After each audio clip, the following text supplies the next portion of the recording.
ಸಮಾಜದಲ್ಲಿ ಕೊನೆಗೆ ನಾವೇ ಸಿಕ್ಕಾಕೊಂಡು ಹಾಳಾಗ್ತೇವೆ ಅನ್ನುವಂತಹ ಕನಿಷ್ಠ ಅರಿವು ನಮ್ಗೆಲ್ಲರಿಗೂ ಕೂಡ ಜೀವನದಲ್ಲಿ ಇರಬೇಕು. ಅದು ಕಥಾಸ್ತ್ರದಲ್ಲಿ ಇದೆಯೋ ಇಲ್ವೋ ತಾತ್ಪರ್ಯ ನನಗೆ ಗೊತ್ತಿಲ್ಲ. ಆದರೂ ಕೂಡ ನಾವು ದಿನ ನೋಡ್ತಾ ಇರ್ತೇವೆ ಇವುಗಳನ್ನೆಲ್ಲ.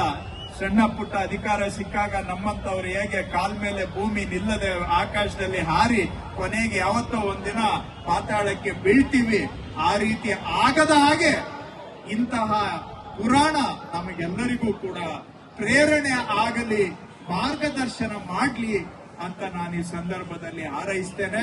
ನಮ್ಮ ಕ್ಷೇತ್ರದಲ್ಲಿ ನಾವು ಇದು ಕಲೆಗೆ ಪ್ರೋತ್ಸಾಹ ಕೊಡ್ತಕ್ಕಂಥದ್ದಷ್ಟೇ ಅಲ್ಲ, ಕ್ರೀಡೆಗೆ ಪ್ರೋತ್ಸಾಹ ಕೊಡ್ತಕ್ಕಂಥದ್ದಷ್ಟೇ ಅಲ್ಲ, ಪರಿಸರ ಸಂರಕ್ಷಣೆ, ಕೆರೆ ಪಾರ್ಕ್ಗಳನ್ನ ಮಾಡ್ತಕ್ಕಂಥದ್ದು ಅಷ್ಟೇ ಅಲ್ಲ, ಅಭಿವೃದ್ಧಿ ಕೆಲಸಗಳ ಜೊತೆಗೆ ಜೀವನದಲ್ಲಿ ಒಂದು ಒಳ್ಳೆ ಜೀವನ ನಡೆಸಬೇಕು ಅಂದ್ರೆ ಏನೆಲ್ಲ ಬೇಕು ಎಲ್ಲದಕ್ಕೂ ಕೂಡ ಸಮಾನ ಮಹತ್ವವನ್ನ ಕೊಡ್ತಾ ನಮ್ಮ ಕೆಲಸವನ್ನ ಮಾಡ್ತಾ ಬಂದಿದ್ದೇವೆ.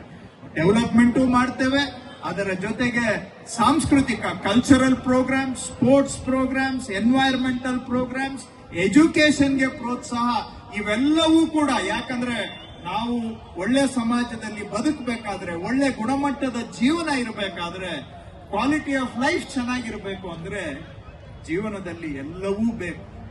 ಬರೀ ರಸ್ತೆ ಇದ್ಬಿಟ್ರೆ, ಕುಡಿಯೋ ನೀರು, ದುಡ್ಡೊಂದು ಇದ್ಬಿಟ್ರೆ ಸಾಲೋದಿಲ್ಲ.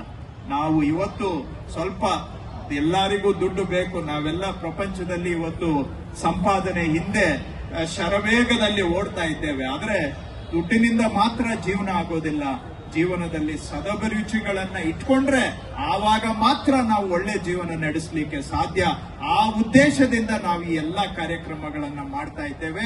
ಯಾಕೆಂದ್ರೆ ನಮ್ಮ ಕ್ಷೇತ್ರದಲ್ಲಿ ವಾಸ ಮಾಡುವಂತಹ ಜನಗಳಿಗೆ ಅದು ಕಲೆನೂ ಸಿಗಬೇಕು, ಸಂಸ್ಕೃತಿನೂ ಸಿಗಬೇಕು, ಕ್ರೀಡೆ ಇರಬೇಕು, ವಿದ್ಯಾಭ್ಯಾಸ ಇರಬೇಕು, ಪರಿಸರನೂ ಚೆನ್ನಾಗಿರ್ಬೇಕು. ಆವಾಗ ಮಾತ್ರ ನಮ್ಮ ನಿವಾಸಿಗಳು, ನಮ್ಮ ಕ್ಷೇತ್ರದ ನಿವಾಸಿಗಳು ಒಳ್ಳೆ ಜೀವನ ನಡೆಸಲಿಕ್ಕೆ ಸಾಧ್ಯ ಅನ್ನುವ ದೃಷ್ಟಿಯಿಂದ ಇವೆಲ್ಲ ಸಮಗ್ರವಾದಂತಹ ಅಭಿವೃದ್ಧಿ ಮಾಡಲಿಕ್ಕೆ ನಾವು ಪ್ರಾಮಾಣಿಕವಾಗಿ ಪ್ರಯತ್ನವನ್ನ ಮಾಡ್ತಾ ಬಂದಿದ್ದೇವೆ.